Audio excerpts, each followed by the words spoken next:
Fala pessoal, tudo bem com vocês? Eu sou o Vinícius do Igreja da Internet e esse é um canal de discussão amigável, da gente falar sobre espiritualidade, falar sobre nossas diferenças, inclusive religiosas. Esse vídeo é sobre isso, diferenças religiosas, católicos e evangélicos, a série mais famosa aqui do canal, e eu quero muito a sua participação, sobretudo se você for católico. Hoje é pedreira, hoje é pauleira. Hoje eu vou reagir a um pastor aqui que foi sugestão num dos comentários. Reaja ao pastor. Quer ver? Eu não conhecia. Eu fui ver um vídeo. Pastor Pedro Reis. Reaja ao pastor Pedro Reis aí e tal. Se eu não me engano, o comentário pedia para eu refutar o pastor Pedro Reis. Gente, essa não é a pegada aqui, tá? Eu não quero ficar fazendo vídeo refutando. O Vinícius refutou o pastor tal, refutou o padre tal. Não é isso que eu quero fazer aqui. Teve um comentário que alguém disse assim, é fácil para você ficar falando aí, reagindo, chama o padre para debater com você. Gente, primeiro que eu acho que deve ser uma pessoa nova, né, que não tá aqui no canal há mais tempo, mas não é o meu objetivo entrar em embates com alguém, ou ir para um debate com a pessoa, chamar um padre para debater comigo. Esse canal aqui não é um canal apologético. Não é um canal apologético. Respeito a galera da apologética, respeito você que gosta de apologética. Não é a minha pegada. Já fui muito da apologética cristã protestante, mas não é a minha pegada. Aqui é conversação, aqui é diálogo. Eu quero dialogar com você. E se você não é da minha tradição religiosa, eu sou protestante. Eu acho que boa parte das pessoas que estão aqui no canal são católicos. Eu fico tão feliz com isso, fico tão satisfeito com isso, porque eu não quero só estar entre os iguais, eu quero dialogar, eu quero conversar, eu quero dilatar minha mente, eu quero aprender inclusive sobre outras tradições, quero aprender com aquilo que não é próprio da minha tradição. Então eu quero aprender com vocês e tenho aprendido muito nos comentários com vocês. Sobretudo com os comentários que são a maioria, né? Os elegantes, os educados, né? Que chegam comentando coisas assim de forma bem cristã, bem harmoniosa, que entenderam a pegada do canal. Tem um grupo aqui que já entendeu que aqui a gente tá pro diálogo, a gente não tá pra treta, não tá pra briga. Então eu não quero refutar ninguém, não quero refutar o pastor. Vou colocar o vídeo do pastor aqui e vamos conversar sobre as coisas que esse pastor levantar de argumentação. Então pode ter coisas que eu concorde com ele, pode ter coisa que eu não concorde com ele, né? Eu estava vendo esses dias para trás um canal aí, era um canal católico. Estava vendo um canal católico, aí tava lá o título: Apologeta católico humilha o sola fide, acho que era uma coisa assim, ou sola escritura, não sei. Gente, isso não é o que eu quero fazer aqui, sabe? Não é a minha pegada, eu tô em outra. Vocês que estão nessa ainda de ficar, porque o fulano refutou o ciclano, porque o fulano humilhou, nossa, não é a pegada aqui. Aqui eu quero uma conversa um pouco mais adulta, quero, sabe? Eu quero conversar, não quero briga, não. Se você chegou para brigar, guarda suas armas. Não precisa expor as armas nos comentários. Entra nos comentários para dialogar, para conversar. Discordou do que eu falei? Discordou do que o pastor... Como é que é? Eu já esqueci de novo. Pedro, né? Pastor Pedro Reis. Discordou do que o pastor Pedro Reis falou? Coloca nos comentários, bonitinho. Não precisa de histeria. É coisa feia, gente. Coisa feia é gente histérica. É gente histérica, tanto gritando no vídeo, né? Como tem vários pastores histéricos e gritam e tal, não sei o quê. Como gente histérica nos comentários. Já chega comentando assim como se fosse o dono, o detentor da verdade. Calma lá. Vamos ter humildade. Se tem uma coisa que Jesus nos ensinou é ter humildade. Então vamos ter humildade para conversar, porque nós estamos aqui numa mesa cristã. E aí todo mundo pode se sentar e vamos conversar. Quem está na cabeça da mesa ali é Jesus. Ele é o dono da mesa. Ele nos convidou graciosamente a nos assentarmos à mesa com ele. E tem uma frase que eu gosto demais: quem tem Deus por pai não escolhe irmãos. Se eu chamo Deus de Pai, eu não tenho que escolher quem Deus chamou para estar junto comigo na mesa. Se eu chamo Deus de Pai, eu não escolho meus irmãos. Ponto. Então sejam bem-vindos. Esse canal aqui é um canal que quer promover a mesa. Então sentem-se à mesa e vamos ver um videozinho aqui. Vamos lá, e vamos reagir comigo. Talvez eu fique mais calado dependendo aqui, já que ele vai falar de coisas do catolicismo. Tem coisa que eu não sei, eu não vou saber responder, não vou saber defender, né? Então eu preciso que você que é católico, você entre em ação aqui agora e comente, deixe o seu comentário para me explicar algumas coisas aí. Então vamos lá, vamos começar o vídeo. Vamos embora. A Igreja Católica Apostólica Romana é uma seita edificada sobre doutrinas que saíram da boca de demônios. Começou tranquilo também, né, Pastor Pedro? Aí você começou tranquilo, né? Oh, meu Deus do céu. Isso é do diabo. Como é lindo o canto de Iemanjá, né? E isso não é? Olha aí. Católicos não são cristãos. Começou tranquilo. O pastor Pedro começou tranquilo. Começou já dizendo que Nossa Senhora é igual Iemanjá. E começou já atacando aqui em letra vermelha. Não são. Católicos não são cristãos. Oh. Eu acho que eu já preciso fazer uma intervenção aqui. Primeiro que a comparação entre Nossa Senhora, né? Entre Maria e Iemanjá, ao meu ver... Vocês podem comentar aí. Meus amigos, irmãos evangélicos, católicos, comentem aí. Eu acho que a comparação é descabida, porque Iemanjá, ela é, e se você, por favor, se você for de religião de matriz africana e conhecer, pode me corrigir também se eu estiver errado, mas Iemanjá é um orixá. O que é um orixá? Dentro das religiões Iorubá, presta atenção, vem aqui comigo. Iorubá é um tipo, né, é uma cultura linguística, é um território africano, mais ou menos onde hoje é a Nigéria, por ali. Então, os povos Iorubá, eles tinham essa prática religiosa, né, onde haviam seus orixás. O que é um orixá para o povo Iorubá? O orixá é uma divindade com base nas forças da natureza. Iemanjá é, portanto, um orixá feminino, uma divindade feminina. Por que Nossa Senhora, Maria, não pode ser considerada, não pode ser comparada a Iemanjá? Porque Iemanjá é uma deusa, é uma divindade. Maria não é divindade. Ela é uma personagem da história do cristianismo. Ela é Theotokos, a mãe de Deus, aquela que o Espírito Santo usou para que através dela viesse Jesus Cristo, mas isso não faz dela uma mulher bem-aventurada, como ela mesma disse. Mas isso não faz dela deusa. Então, Iemanjá e Maria não tem comparação aqui, né? Essa que é em 1 Timóteo, capítulo 4, a partir do versículo 1, o apóstolo Paulo registra uma profecia que se cumpre assim muito perfeitamente também na Igreja Católica. Ele diz que nos últimos tempos, muitos se apostatariam da fé, seriam enganados por falsas doutrinas essas, muitas delas provenientes da boca de demônios. Mas isso também tem na Igreja Evangélica. Essa é a crítica que às vezes eu fico... que eu faço aos meus irmãos aqui do lado de cá, protestantes. Vocês vão ver que em boa parte dos vídeos a minha crítica mais ácida são aos protestantes, são ao movimento protestante do qual eu faço parte. E eu gosto de fazer essa análise, de fazer essa crítica interna. Eu acho que ela é necessária. E acho legal quando eu vejo um católico fazendo algum tipo de crítica interna.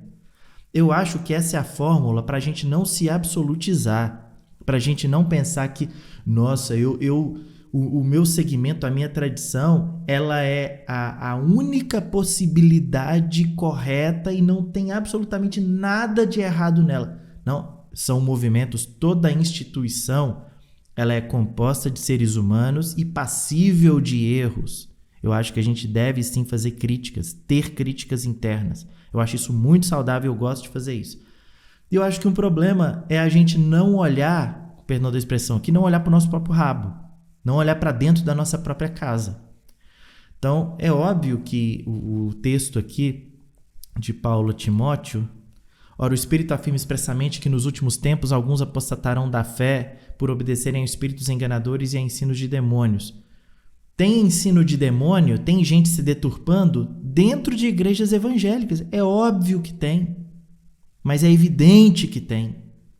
Então esse tipo de coisa de, isso acontece com os católicos. Paulo escreveu isso aqui pensando nos católicos. É besteirinha, aí já muitas delas provenientes da boca de demônios. Você que é cristão não deve chamar um católico apostólico romano, confesso, que conhece as suas doutrinas, de irmão em Cristo. Que isso? Pode chamar. Chama sim, os católicos são nossos irmãos. Aqui no canal tem um monte, sejam bem-vindos, como eu disse aqui no início. Vocês estão na mesa e vamos sentar e são meus irmãos. Para de ofender os católicos. Ora, não vem falar dos meus católicos amigos aqui não, que são gente boa e são meus irmãos. Para com isso aí. Que coisa feia. Que feiura, como diria o povo mais antigo, né? Que feiura. É isso que eu não gosto, sabe? Tem um grupo de crentes que eles não conseguem ter um mínimo assim de cordialidade para conversar, sabe? Eu acho isso feio, que feiura. Inclusive eu quero fazer um vídeo depois, trazer um vídeo aqui com pastores que são minhas referências, porque o vídeo passado foi de bizarrices, loucuras, né? Coisas esquisitas que os evangélicos dizem e tal. A parte 3 já de um compilado.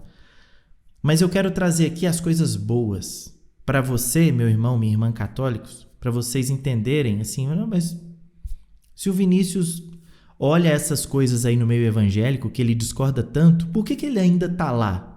Aí eu quero justificar por que eu ainda tô aqui. Porque tem muita gente boa do lado de cá, que me inspira do lado de cá e que me faz entender que a coisa não tá perdida, que tem ainda virtude do lado de cá, né? E por causa de algumas discordâncias, de coisas que, como eu já disse para vocês, eu preciso que algo mude no meu coração. Enfim... Mas estou estudando, estou tentando entender e é por isso que eu gosto muito da ajuda de vocês para eu entender e estudar cada vez mais o catolicismo e acabar com os preconceitos. Que tem coisa na gente, confesso isso, tem coisa em mim que é puro preconceito.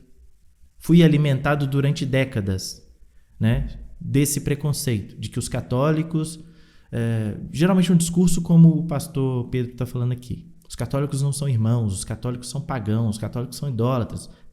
Foram décadas ouvindo isso.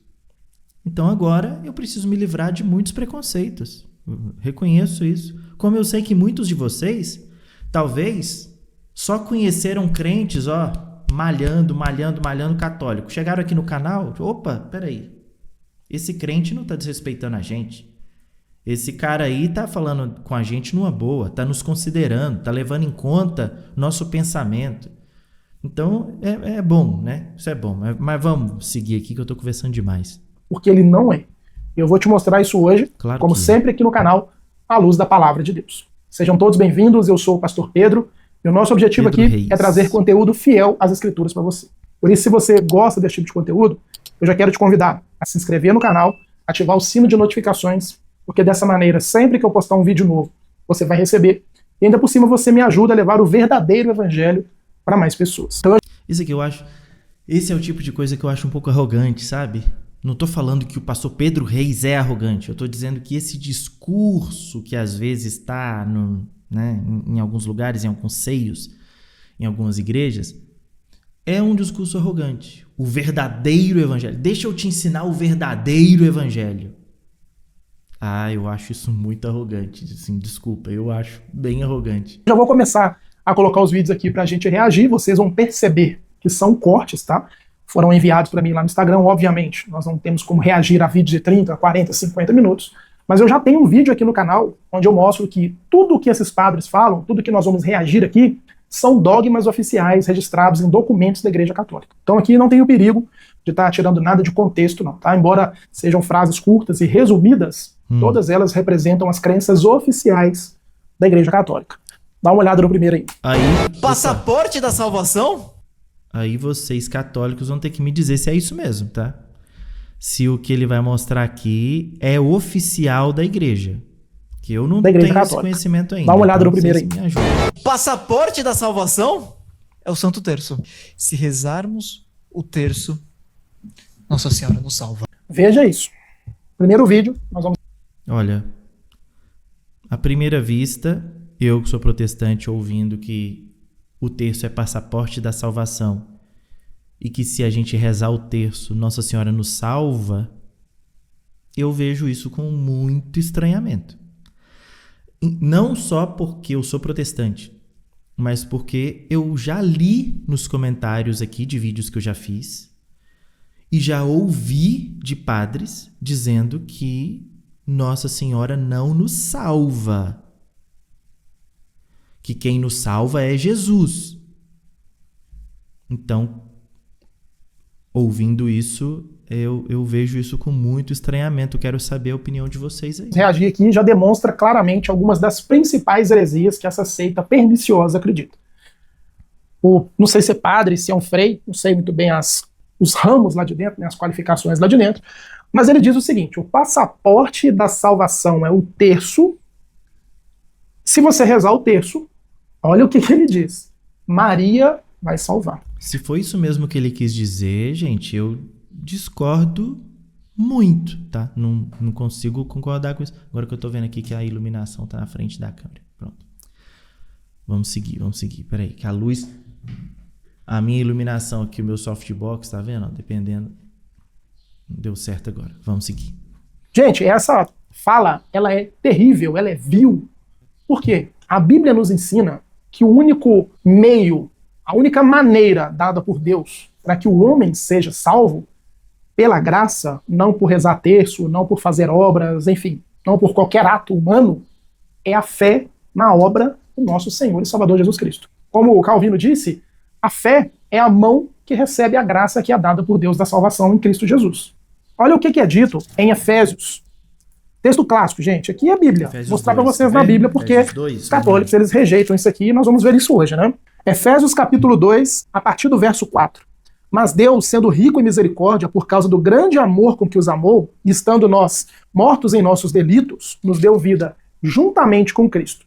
Pela graça, ou seja, sem merecimento, sem terço, sem devoção a Maria, sem você se jogar no chão, Sim. sem confessar para o padre, sem passar pelo purgatório. É pela graça, pela misericórdia, pelo favor que eu não mereço de Deus, que nós somos salvos. Eu concordo com o que o pastor está dizendo, não concordo muito com, né, a forma incisiva que ele está falando, que às vezes ele está sendo até meio duro demais na forma como ele tem tratado os católicos aqui, pelo menos nesse início de vídeo. Mas com isso que ele disse aqui, com essa argumentação de que nós somos salvos pela graça de Deus e não por outros apetrechos ou intermediários, isso aqui eu concordo muito com ele. Mas como eu disse, eu também havia entendido pelos reacts que eu fiz, por vídeos que eu já vi, por participações em podcasts e por comentários que eu li nos meus vídeos aqui, que católicos também acreditam que a salvação se dá pela graça de Deus, mediante a fé, né? E aí, vendo esse frei dizendo que o terço é esse, né? Esqueci a palavra que ele usou, mas quase que um intermediário e que Maria nos salva, talvez pode ter sido tirado de contexto também, realmente me pareceu estranho. E aí, versículo 8, como se não fosse suficiente, né? Paulo parece que está prevendo os católicos, ele fala, porque é pela graça, ele reitera, porque é pela... Paulo estava prevendo os católicos quando estava escrevendo isso aqui. Isso aqui já é uma forma jocosa, já é uma forma, né, que eu não gosto, esse tipo de coisa, né, de meio desrespeitoso já. Paulo está falando isso aqui para a igreja, Paulo não estava prevendo nada, ele está falando isso aqui para a igreja, para discipular, para ensinar a igreja de Jesus, porque pela graça sois salvos mediante a fé, isso não vem de vós, é dom de A Deus. graça que vocês são salvos mediante a fé, ou seja, o meio é a fé. Isso Sim. não vem de nós, é dom de Deus. Não vem de obras para que ninguém se glorie. A graça, a salvação não vem das nossas obras, daquilo que a gente faz. A salvação vem pelos méritos de Cristo, pela sua morte e pela sua ressurreição. É pelo que Cristo fez e não pelo que nós fizemos. Então, a fé é o meio que o Senhor constituiu para que eu, tendo recebido esse dom dele pela graça, pudesse depositar a minha esperança salvífica na obra meritória do nosso Senhor e Salvador Jesus Cristo. Consegue compreender como o catolicismo ele é terrível? Ele tira a obra de Jesus do lugar dela, lugar perfeito, a obediência plena, perfeita de Jesus, o sacrifício, o martírio de Jesus, tira isso do seu lugar e coloca o ato humano. Eu preciso rezar o texto para ser salvo. E pior. Então, mas isso aqui é o catolicismo que diz isso? Porque eu vi agora esse Frei falando isso, mas é isso que a Igreja Católica ensina? Me parece que não. Me parece que não. Apesar de, como eu disse num vídeo passado aí, e muitas pessoas nos comentários não concordaram comigo, mas existem coisas que podem... elas não são erradas por si só, mas pode incorrer num erro, né? O excesso daquilo pode incorrer num erro. É óbvio que você não precisa anular a coisa em si, a prática em si. Mas se não houver cuidado, ensino, discipulado, uma boa catequese, pode levar a um erro, né? Não sei se o padre aqui está equivocado, está errado. Eu não sou salvo por Jesus. Olha o que ele diz de novo. Nossa Senhora nos salva. Nossa Senhora, a senhora deles, né? Minha não. A senhora deles os salvará. Umas coisinhas infantil, né? Minha Nossa Senhora... Opa, minha não, a senhora deles. Besteirinha infantil também. Tem hora que parece que a gente tá num debate de criança. É isso que eu falo, gente. Sejamos adultos. Sejamos maduros. Quando vocês forem conversar com alguém, não tenha comportamento de criança, comportamento infantil. Converse como adulto que você é, como adulta que você é. Você que está aqui comentando, né? Geralmente o YouTube me dá essas estatísticas. Vocês que estão aqui comentando são adultos, são pessoas que estão ali já, sabe, com um intelecto já, né? Com cérebro formado, tá tudo prontinho. Então não ajam como crianças. Vamos conversar como adulto. Esse tipo de coisa aqui, essa fala do pastor aqui, eu acho muito boba, muito besta, muito infantil. O que tem que falar Nossa Senhora? Tem Olha só para vocês verem, eu sou professor da rede pública de educação e eu tive um aluno que a escola em que eu trabalho, ela tem nome de Nossa Senhora, né? Não vou falar o nome da escola aqui, mas é a Escola Estadual Nossa Senhora alguma coisa. E aí o aluno não queria usar o uniforme da escola, um aluno crente, não queria usar o uniforme da escola porque no uniforme da escola tinha o escudo da escola aqui com o nome Escola Estadual Nossa Senhora tal. Então, sabe, que infantilidade, gente. Aí tem uma rua e eu já fui de uma época que na igreja evangélica a gente era assim. Por exemplo, se tinha um bairro chamado Nossa Senhora da Abadia, né? O nome do bairro. Aí a gente falava, fulano mora lá na Abadia, porque não podia falar Nossa Senhora. Nossa não, é deles. Nossa não é nossa, é senhora deles. O que é isso? Isso é infantilizar, isso é... Meu Deus do céu, parece que a gente está falando, parece coisa de criança. Não posso nem falar o nome correto dos lugares, porque é como se eu tivesse me aceitando. Enfim, vocês entenderam o que eu quis dizer, né? Tem coisa que é bobinha demais. A Bíblia nos ensina com muita clareza que importa que nós sejamos salvos única e exclusivamente pelo nome de Jesus. Nenhum outro nome foi dado pelo qual o homem pudesse ser salvo, senão o nome do nosso Senhor e Salvador. A não ser que o padre, o frei que estava falando ali, estava falando de um outro tipo de salvação. Sei lá, tipo, às vezes ele estava falando de sofrimento, né? Eu estou dando o benefício da dúvida. Às vezes ele estava falando assim da pessoa estar mergulhada em sofrimento, mas se você rezar o terço, Nossa Senhora te salva. Não salvação eterna, salvação da alma, salvação, né, para a gente estar no gozo eterno com Deus. Não, salvação de um momento difícil. Talvez pudesse ser isso. Não sei. Ficou esquisito. Jesus Cristo. Gente, eu falo isso no meu curso e eu vou citar o curso aqui algumas vezes, meio que fazendo uma propaganda, mas também trazendo conteúdo para vocês. Sempre trago conteúdo, é óbvio, vocês sabem disso. Eu digo o seguinte: um dos principais requisitos para que o Senhor Jesus pudesse nos salvar é a sua divindade. Somente pela virtude da obra do Deus homem encarnado entre nós, somente pela virtude, por essa obra perfeita, pela divindade perfeita do nosso Senhor Jesus, que a sua obra de justiça poderia ser oferecida e estendida a todos os homens que crescem no seu nome. A humanidade de Jesus faz com que ele se identifique comigo e com você na nossa tentação.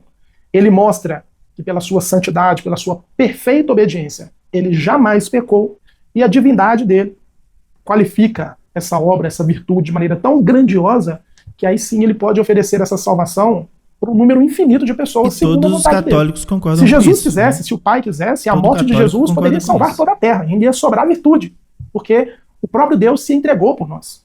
Mas foi do conselho da vontade do Senhor que a salvação fosse oferecida apenas àqueles que crescem no nome de Jesus. E Maria não tem isso. Maria não pode salvar ninguém.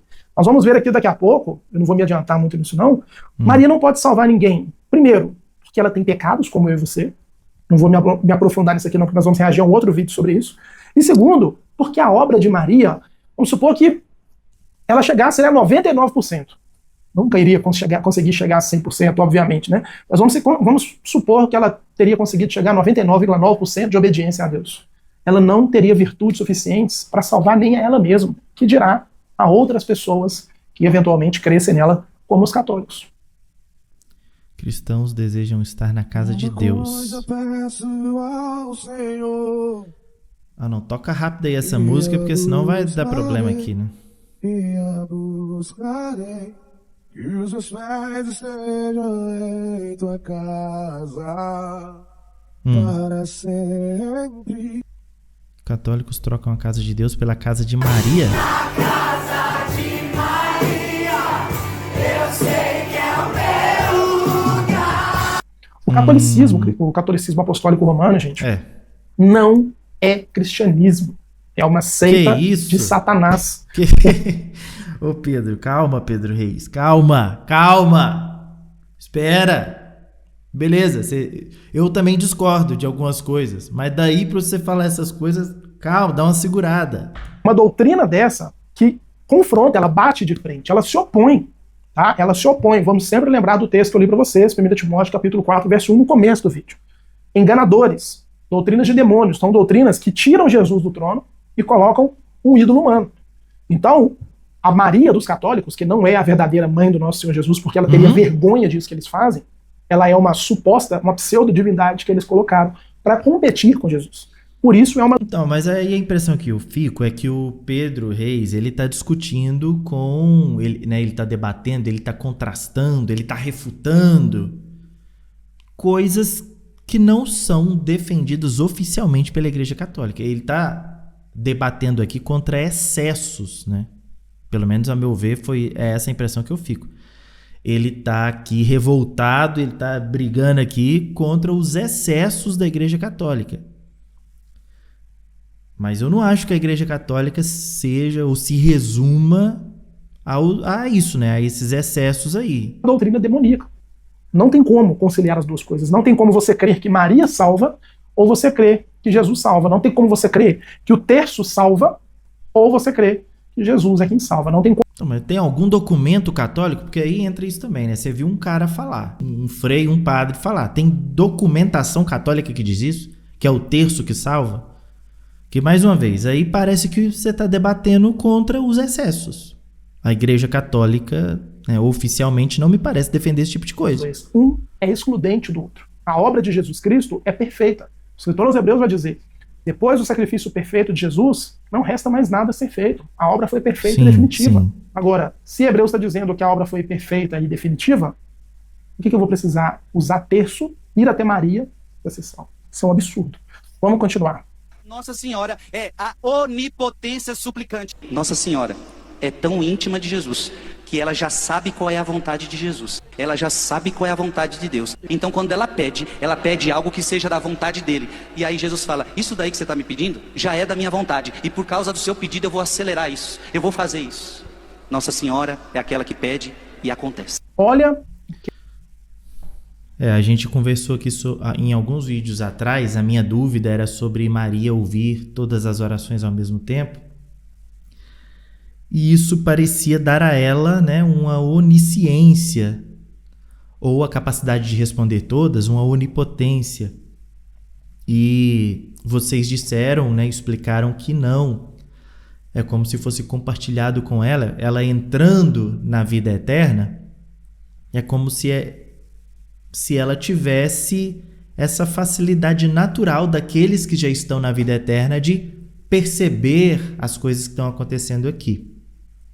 Mas aqui o Frei disse que ela tem uma onipotência, né? Deixa eu voltar aqui. Vou precisar usar terço, ir até Maria. Nossa Senhora é a onipotência suplicante. Nossa Senhora é tão íntima de Jesus que ela já sabe qual é a vontade de Jesus. Ela já sabe qual é a vontade de Deus. Então, quando ela pede algo que seja da vontade dele. E aí Jesus fala: isso daí que você está me pedindo já é da minha vontade. E por causa do seu pedido eu vou acelerar isso. Eu vou fazer isso. Nossa Senhora é aquela que pede e acontece. Olha o que o queridinho, o Bispo Bruno, católico, diz aí, né? Nossa Senhora... Bispo Bruno, esse não é o Frei Gilson? É onipotente. Gente, isso é terrível. Isso é terrível. Por quê?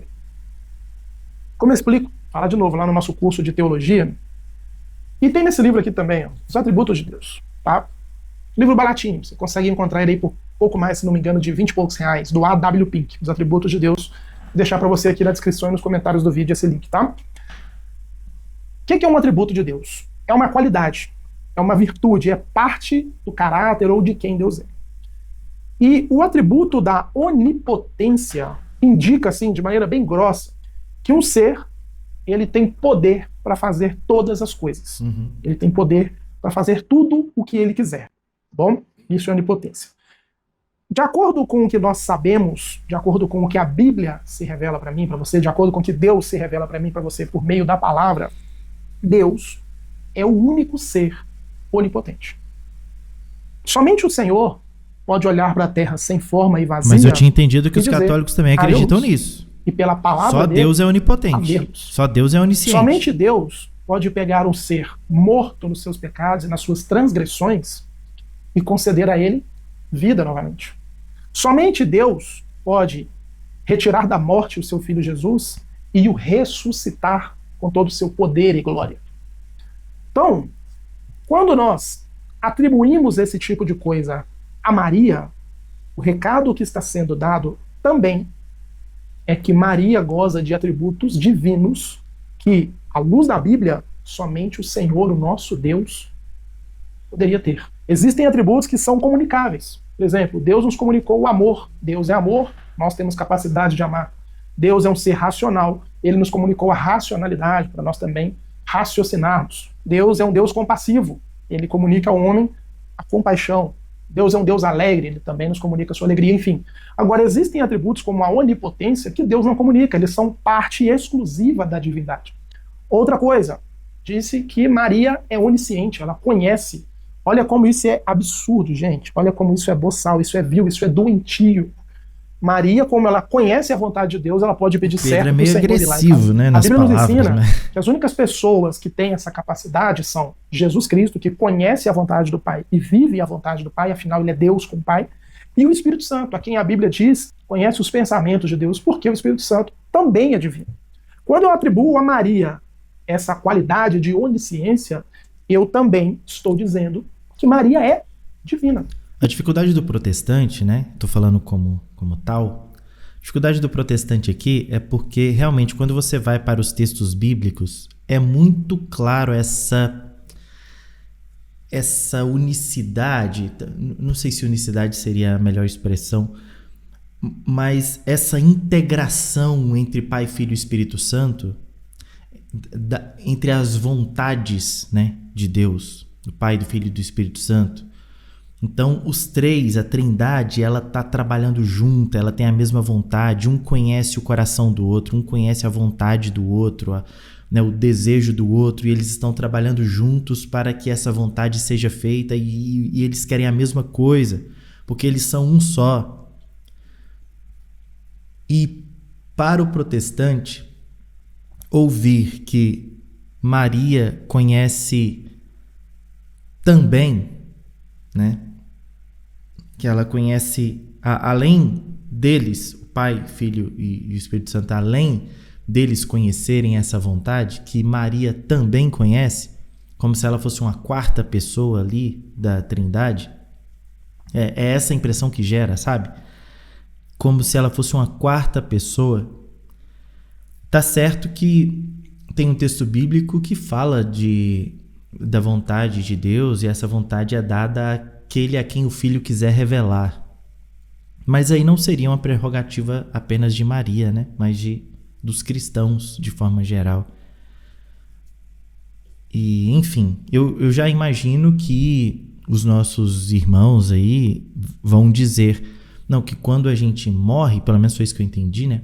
Quando a gente morre, não apenas Maria, eu acho que eu li um comentário desses aí, não apenas Maria, mas todos os santos, todas as pessoas, todos os cristãos que estão diante de Deus, eles conseguem ter essa capacidade de audição múltipla, né?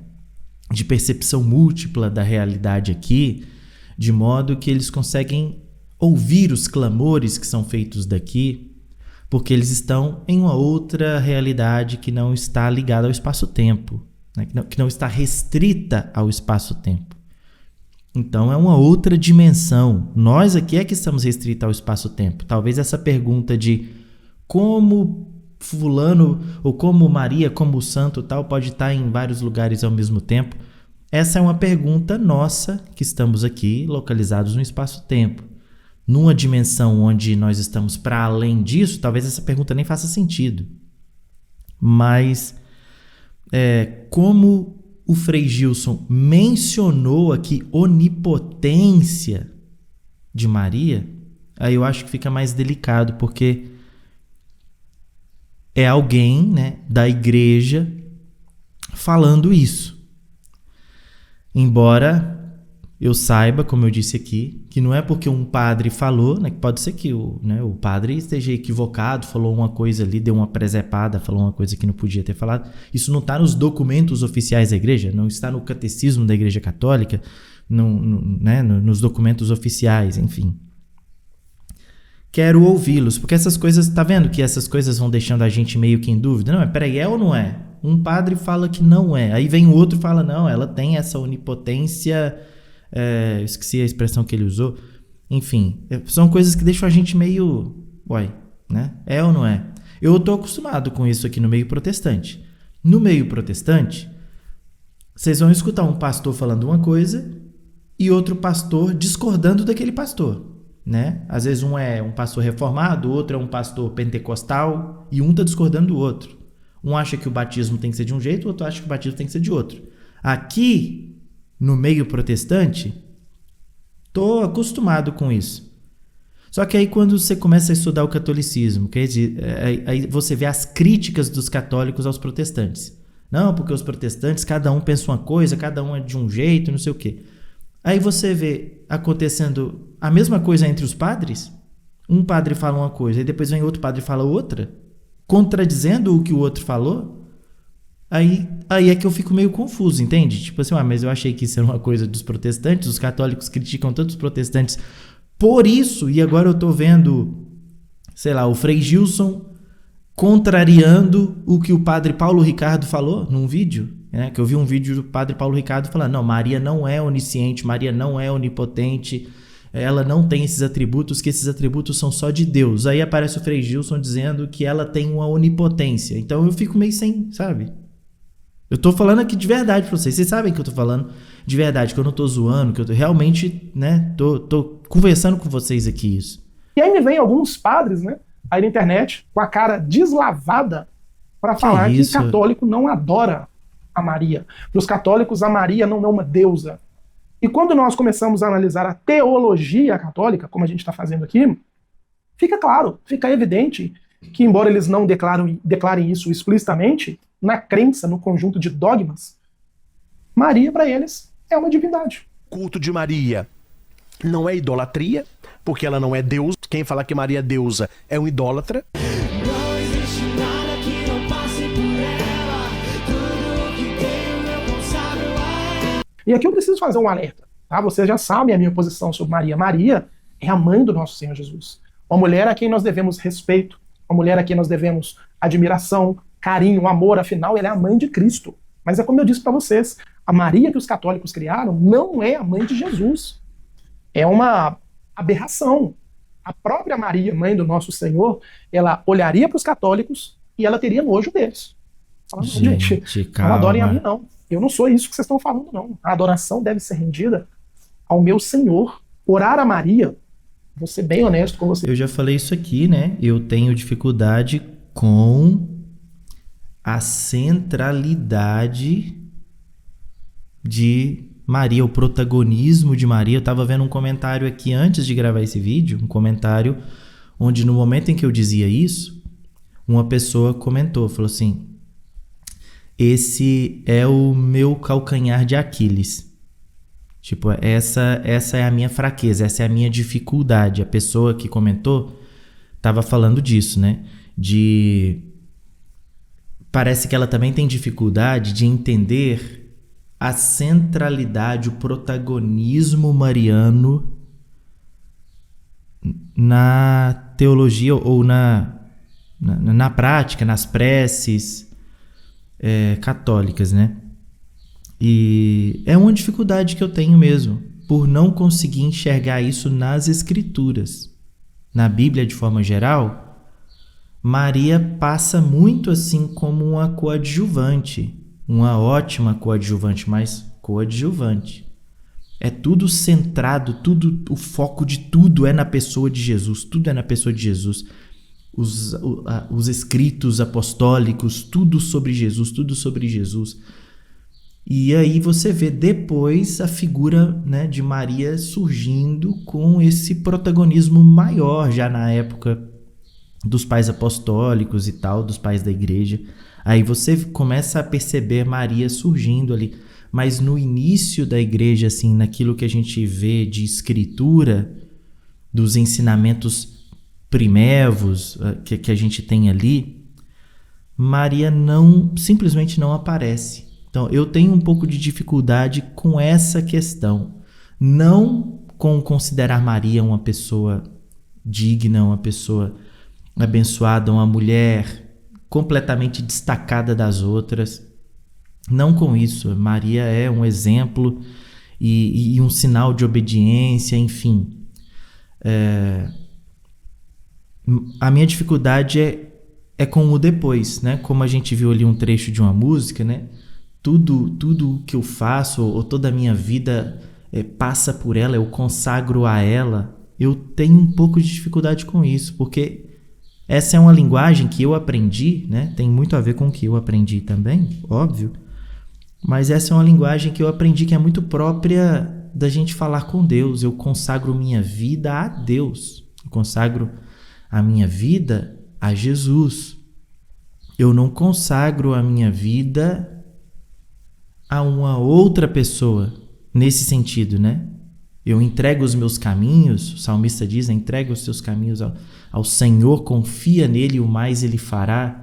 Então, parece que tudo é muito centralizado na pessoa de Cristo. Eu entrego meus caminhos a Cristo, eu deposito as minhas vontades, os meus desejos, as minhas preces, eu falo com Cristo. Eu oro em nome de Cristo, em nome de Jesus, eu oro a Deus pela intercessão de Jesus Cristo, do Espírito Santo. É o Espírito Santo que nos ensina a orar, porque nós não sabemos orar como convém.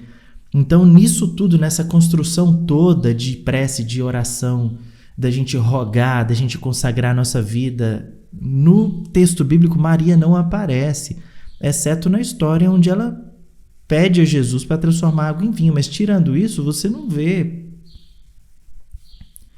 nenhum outro momento, ou o próprio Jesus usando esse momento que aconteceu, né, para elevar Maria. Essa é a minha dificuldade, vocês entendem? Eu estou falando do fundo do coração, espero não estar sendo desonesto com a Igreja Católica no que eu estou dizendo aqui, e não quero ser grosseiro. Eu acho que às vezes o pastor aqui tem sido meio grosseiro e na forma como trata. Eu não gosto desse tipo de infantilização, desse tipo de coisa.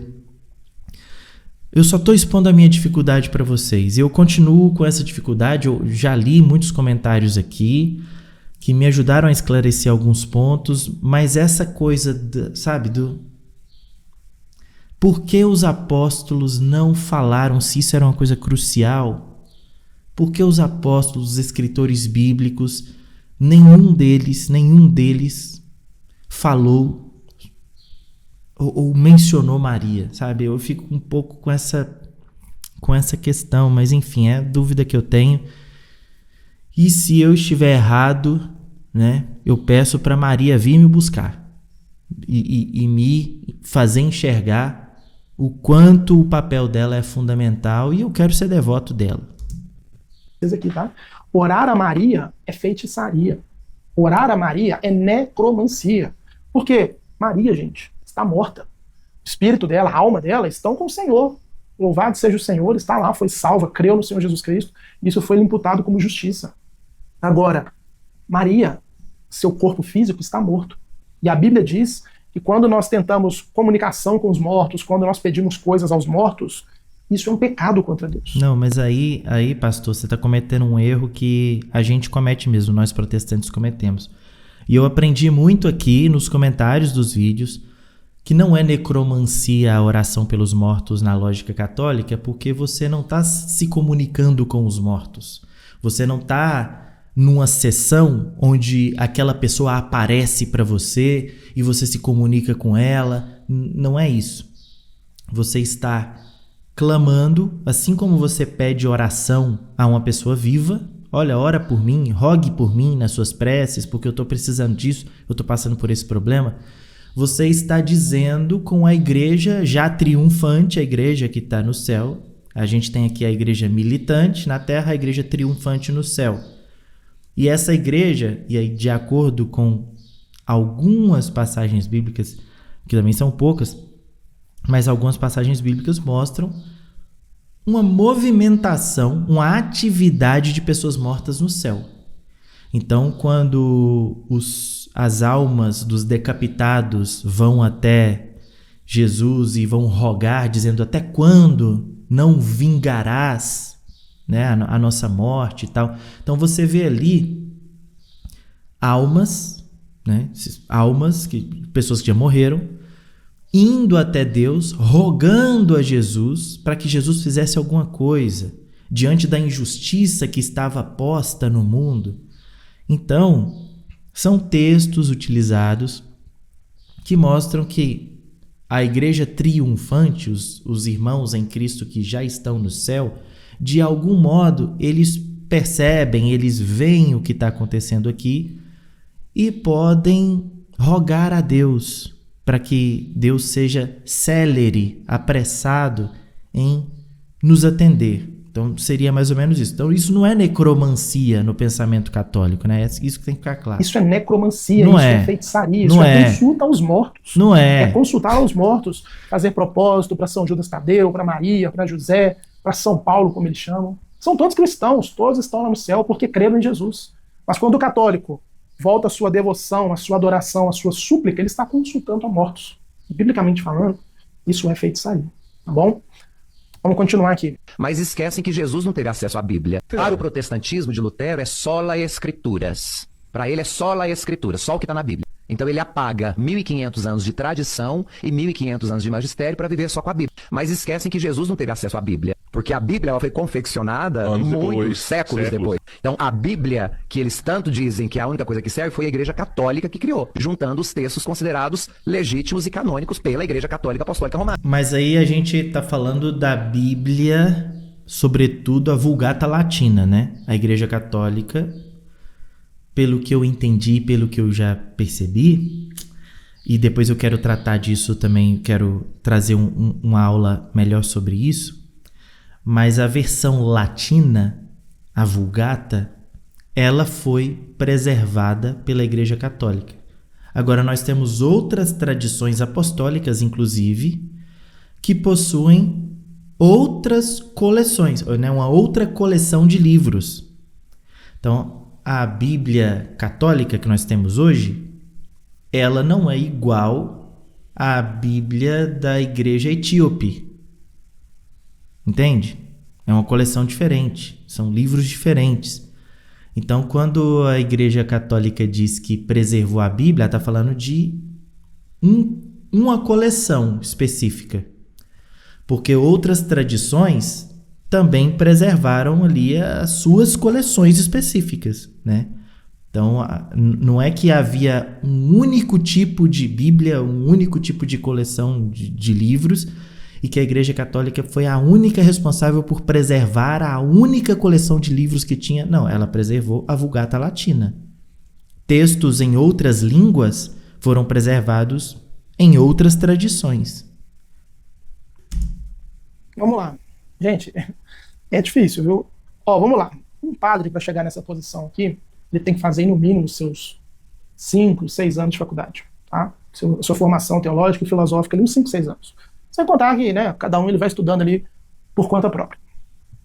Então eu não consigo mensurar que esse padre não tenha conhecimento teológico. Para mim aqui, é um engano religioso.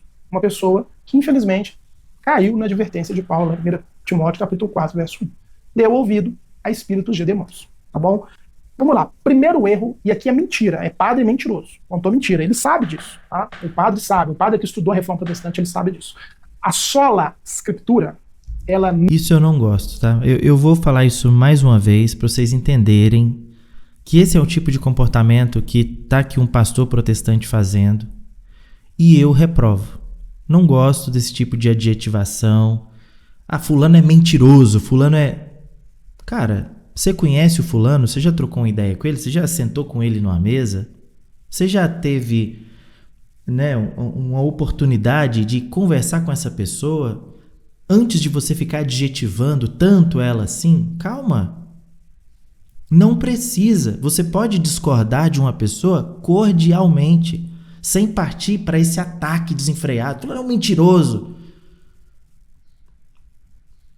Sabe, não precisa disso, gente. Vamos ser cordial. Você pode discordar de mim, eu posso discordar de você, mas não precisa disso. Ah, Vinícius, você é um mentiroso. Não precisa disso. É só discordar. É só discordar. Tudo bem discordar. Não precisa dessa violência, dessa intransigência. Só fala a sua argumentação. Diz que nós não cremos na tradição, que nós rejeitamos completamente a tradição. Isso é mentira, esse padre sabe disso. A sola escritura, o que ela diz, na verdade, é que a Bíblia é a palavra final, é a regra, é a Bíblia que é o juiz sobre todas as doutrinas e sobre todas as tradições. Em assuntos de fé, moral e prática, a Bíblia é a autoridade. Isso não significa que ela anula a tradição. Por exemplo, nós cristãos, nós aceitamos o credo dos apóstolos, é uma tradição apostólica. Nós aceitamos... Os 4 primeiros concílios ecumênicos são aceitos pela Igreja Protestante, tá, gente? Não sei se, né, tem algum protestante aqui que não sabia disso, eu até mencionei isso num vídeo passado aí, ou algum católico. Os 4 primeiros concílios ecumênicos, nós protestantes, pelo menos a ala mais histórica do protestantismo, subscreve as determinações dos 4 primeiros concílios ecumênicos. Até Calcedônia, né, se eu não me engano. Os teológicos que foram produzidos nos 4 primeiros concílios. Exatamente, ele colocou na tela aí. Ainda hoje, aqui nos nossos dias, algo que é muito natural e faz parte da tradição, calvinismo e arminianismo. Isso é um construto que foi produzido ao longo da história. Mas isso aí já é tradição evangélica, né? Já é a tradição evangélica. Quando os católicos falam da tradição, está se referindo mais à tradição dos pais da igreja e assim, como eu disse, até que os evangélicos, os mais históricos, observam, sim. Neopentecostal, aí eu não sei, porque aí é, né? Neopentecostal não tem como controlar, não dá para saber no que eles acreditam. Agora, os cristãos mais históricos, sim. Tradição da igreja. Então, quando o padre diz que nós não aceitamos, que nós rejeitamos, que nós anulamos, que nós não queremos tradição, isso é mentira. Eu tô lendo ali, tá ali do outro lado. Já postei lá no Instagram, tô lendo os pais da igreja, os pais apostólicos. Tem até aqui também, outros volumes. De Atessarão de Tassiano, os pais apologistas. Sim, gente, eu ouvi falar em pais da igreja na igreja protestante.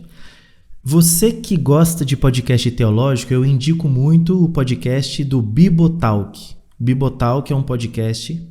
O Bibo, o apresentador, é protestante, ele leva teólogos protestantes para participar. Já levou um padre, inclusive o padre que ele levou, eu esqueci o nome dele, se era Padre André, mas esse padre depois deixou de ser padre porque ele se apaixonou. E aí ele deixou a batina para se casar. Mas é um podcast protestante muito dialogal também, né? Que favorece essa catolicidade, né? Essa universalidade da conversa, da mesa. Vamos conversar. Gosto muito do BTcast. O nome do podcast é BTcast. É Bibotalkcast. Então, vocês procurarem aí, vocês vão ver. E eu aprendi, a primeira vez que eu ouvi falar de pais da igreja, de literatura patrística, foi ouvindo um podcast protestante. Então, os protestantes, eles gostam dessa literatura, mais uma vez, os mais históricos, gostam dessa literatura, da tradição da igreja, sabe? Então, isso aí é verdade. Os pais apostólicos, introdução à patrística, enfim, cristianismo ao longo do tempo, ao longo da história. Através dos séculos. O que é isso aqui? Senão um compilado da tradição cristã. Nós aceitamos tudo isso. Só que a sola escritura diz o seguinte: para que tudo isso aqui seja válido para a minha vida de fé e prática, tudo isso aqui, deve estar sujeito à Bíblia. A Bíblia não está fora. A Bíblia não está concorrendo. Não está tentando um espaço. A Bíblia é superior a tudo isso. Ela está... Lembrando, né, que para o católico a Bíblia também não é concorrente da tradição. A Bíblia e tradição, elas estão uma para a outra, né? Então, uma está ali em concomitância com a outra. Elas não são concorrentes, elas estão juntas. Elas são parceiras, né? Julgando tudo isso. Então, quando o padre, né, mentiroso, vem falar que nós rejeitamos a tradição, isso é mentira. Ele sabe disso. Ele tem informação histórica, teológica e filosófica para saber disso. O que nós afirmamos nenhuma dessas obras está superior à Bíblia. Nenhuma dessas obras pode criar uma doutrina, como os católicos fazem, que não esteja na Bíblia. Ela julga todas as doutrinas dos homens. Então, o padre sabe. Ele só está fingindo. Outro problema muito grave. Ele diz que Jesus não tinha acesso às escrituras. Vamos ver se isso é verdade na Bíblia? Olha aqui o texto de Lucas, capítulo 4:16. Não, mas espera aí, o padre falou que Jesus não tinha Bíblia, né? Foi o que o padre falou? A gente não pode confundir Bíblia, palavra de Deus e escritura. Essas coisas, elas nem sempre são sinônimas. Às vezes a gente fala da escritura como se referindo à palavra de Deus, ou como se referindo à Bíblia, mas nem sempre essas coisas são sinônimas. Bíblia é o compilado posterior, com todos os livros do Antigo e Novo Testamento. Escritura, quando nós lemos os textos bíblicos mencionando escritura, geralmente está se referindo ao Antigo Testamento. Então, calma lá, né? Escritura é diferente de Bíblia. Quando o Novo Testamento, você vai ler aí Jesus se levantando para ler a escritura, o texto de Isaías, não é a mesma coisa da gente falar que Jesus foi ler a Bíblia. Não tinha Bíblia na época de Jesus. Tinha a escritura, né? Então, são coisas diferentes. Indo para Nazaré, onde fora criado, entrou numa sinagoga, segundo o seu costume, e levantou-se para ler. Então lhe deram o livro do profeta Isaías, e abrindo o livro, achou o lugar onde está escrito: o Espírito do Senhor está sobre mim, pelo que me ungiu para evangelizar os pobres, enviou-me para proclamar libertação aos cativos e restauração da vista aos cegos, para pôr em liberdade os oprimidos, e apregoar o ano aceitável do Senhor. Tendo fechado o livro, devolveu ao assistente, sentou-se, e todos na sinagoga tinham os olhos sobre ele. Então passou Jesus a dizer-lhes: hoje se cumpriu a escritura que vocês acabaram de ouvir. E aí, padre? Como é que Jesus não tinha acesso à Bíblia? Ué, não tinha não. Você acabou, tá vendo? Tá misturando Bíblia com Escritura. Bíblia é uma coisa. É a coleção de livros, Antigo e Novo Testamento. Escritura é outra coisa. Escritura eram os trechos, os escritos dos profetas. Era a Torá, Nevim, Ketuvim, que compunha o Antigo Testamento judaico, compunha a Bíblia judaica que nós chamamos de Novo Testamento, né? Então, são coisas diferentes, ô pastor. Não foi isso que o padre disse. Gente, falar do curso de novo. No nosso curso eu falo que a revelação ela foi progressiva, tá? Vamos lá, vou dar um exemplo, fazer uma analogia. Primeira página da Escritura. Deus criando todas as coisas. Deus, por meio de Moisés, por meio do livro de Gênesis, ele começou a manifestar a sua revelação especial, a revelação salvadora em Jesus Cristo aos homens. Era uma revelação que partia da criação, a encarnação de Jesus Cristo, até o livro de Apocalipse. Tudo o que o homem precisa saber para sua salvação está na Bíblia, de Gênesis a Apocalipse. Jesus é o ponto alto dessa revelação. Por isso que todo o Antigo Testamento vai apontar para esse ponto alto, para a vinda do Messias. Gente, deixa eu só avisar vocês aqui uma coisinha. Minha câmera tá acabando a bateria. Se a bateria acabar, o que vai acontecer é que a minha imagem vai sair da tela. Mas a minha voz, porque eu tô gravando pelo microfone, vai continuar. Aí vocês vão continuar ouvindo a minha voz, os meus pitacos, mas não vão ver a minha cara. E segue o jogo, viu, gente? Que eu não vou parar só pra trocar bateria, não. Vambora. O Novo Testamento vai falar sobre essa vinda do Messias e vai continuar falando sobre a volta do Messias. Então a revelação ela é progressiva. Deus foi revelando a forma salvífica, a forma do homem se salvar pela graça, mediante a fé no nosso Senhor Jesus Cristo, de maneira progressiva, pouco a pouco. Deus deu a Moisés o Gênesis, o Êxodo, o Levítico, o Números, o Josué e assim sucessivamente.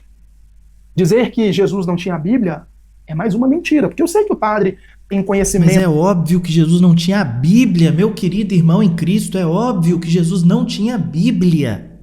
Você dizer que tinha é que é loucura. Até porque a Bíblia não havia sido escrita ainda, ela toda. O Novo Testamento não havia sido escrito. Como que Jesus tinha a Bíblia? Se o Novo Testamento estava começando a partir de Jesus. Então é óbvio que não tinha. Para de brigar com isso. O teológico para isso. Ele só está mentindo porque ele quer defender a sua pressuposição. Jesus tinha as Escrituras. Jesus tinha as Escrituras, de sim. E a mais, Bíblia Jesus, não. Ele é a palavra. Além dele ter acesso, ter posse à santa palavra do Senhor, ele era a palavra encarnada. E aí ele aprofunda na mentira. Quando ele fala o quê? Foi a Igreja Católica que produziu a Bíblia. E olha, isso é mentira boçal. Tá? Isso é desonestidade. Olha o que Paulo fala aos Tessalonicenses. Vamos lá. 1 Tessalonicenses, capítulo 2, versículo 13. Outra razão, Paulo falando, né? Ainda temos nós para incessantemente dar graças a Deus. É que, tendo vós recebido a palavra que de nós ouvistes, que é de Deus, vocês a acolheram não como palavra de homens, e sim, como em verdade ela é, a palavra de Deus. O que isso tem a ver com a Igreja Católica ter está operando eficazmente entre vós? Então, o que preservado Paulo está falando agora? E compilado? Eu sei que eu estou ensinando vocês, o que Pedro está ensinando vocês, João, Tiago, Judas, tudo o que nós estamos ensinando a vocês é palavra de Deus. O que nós estamos ensinando vocês aqui é a palavra de Deus.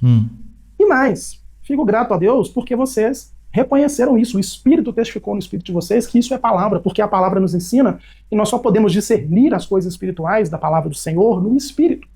Então, quando o padre diz que foi a Igreja Católica que produziu a Bíblia, ele está mentindo. Porque a Igreja Católica ela é tardia. Lá do século IV depois de Cristo. Não, mas quando o padre fala que a igreja que produziu a Bíblia, ele não está falando que foi a igreja que escreveu a Bíblia, ele está falando que a igreja reconheceu oficialmente os livros que deveriam entrar no cânon. É isso que o padre está querendo dizer. Não está querendo dizer que foram os católicos que escreveram a Bíblia lá na época. Não, está falando do reconhecimento formal. É só isso. Não tá... Aí é conversa de...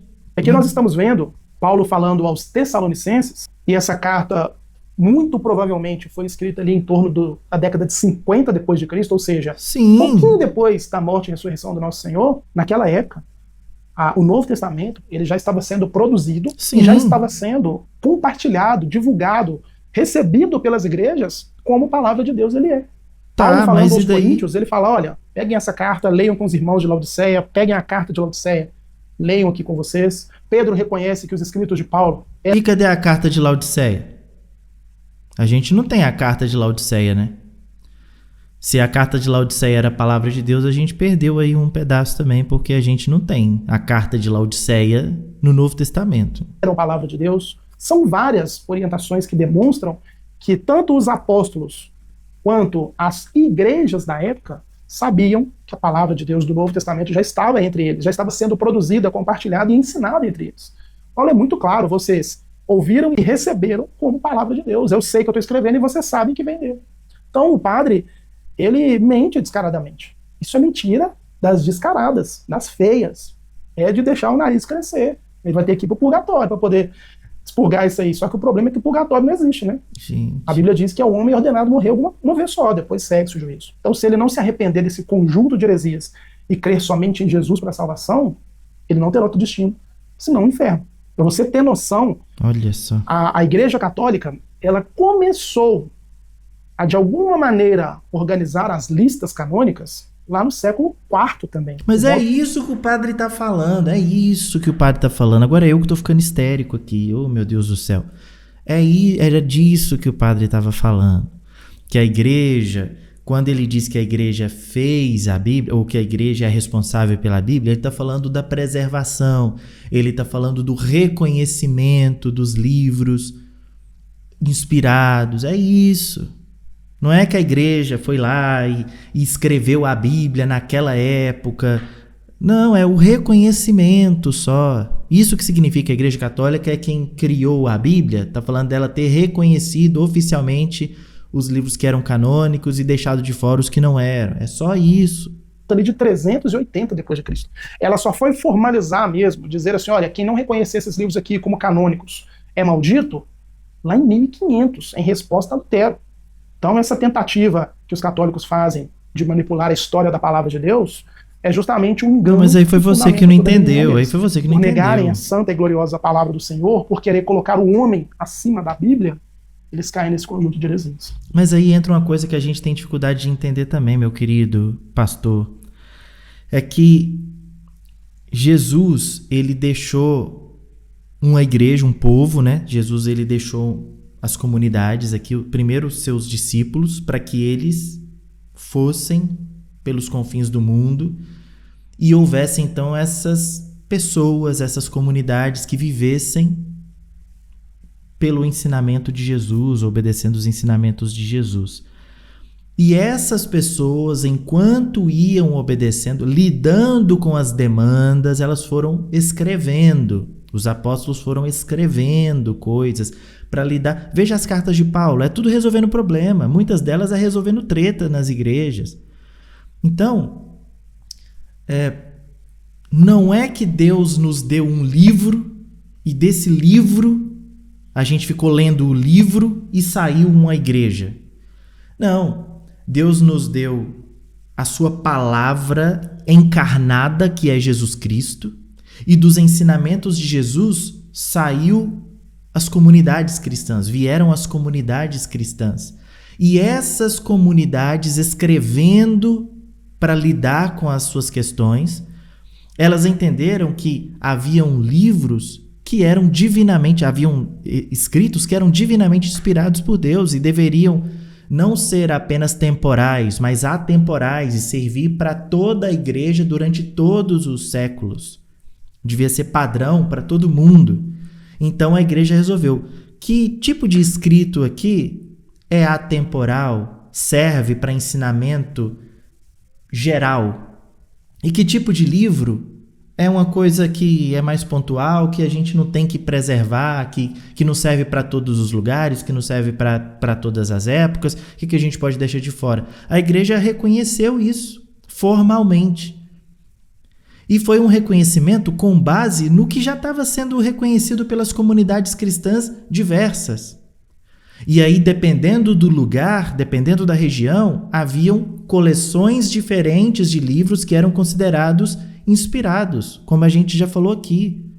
A Igreja Católica Romana tinha os seus livros inspirados, mas se você vai para uma outra parte da igreja em um outro lugar, você vai ter uma outra coleção de livros. Eu mencionei aqui que a Igreja Etíope tem 81 livros, enquanto os protestantes têm 66, a Igreja Católica tem 73, né, se eu não me engano. Enfim, por aí. Então é isso, existem coleções diferentes, é isso só. A coisa é tão triste que eles têm um dogma, né? Que quando o Papa fala ex cátedra, ele está falando de maneira inerrante. O Papa é a autoridade deles. E aí, por exemplo, nós temos essas aberrações, como o Papa Francisco, como o Papa João Paulo II, chamando Maria de medianeira e corredentora. E agora vem o Leão XIV e diz o quê? Não, Maria não é medianeira e corredentora. Mas essas coisas foram ditas... Primeiro, essas coisas foram ditas? Porque eu não sei se foram. Aí vocês vão saber. Segundo, se foram ditas ex cátedra? Então eles dizem não que sei, os papas não acho que não, tenho a impressão que não. Mas toda essa religião católica é construída sobre o engano.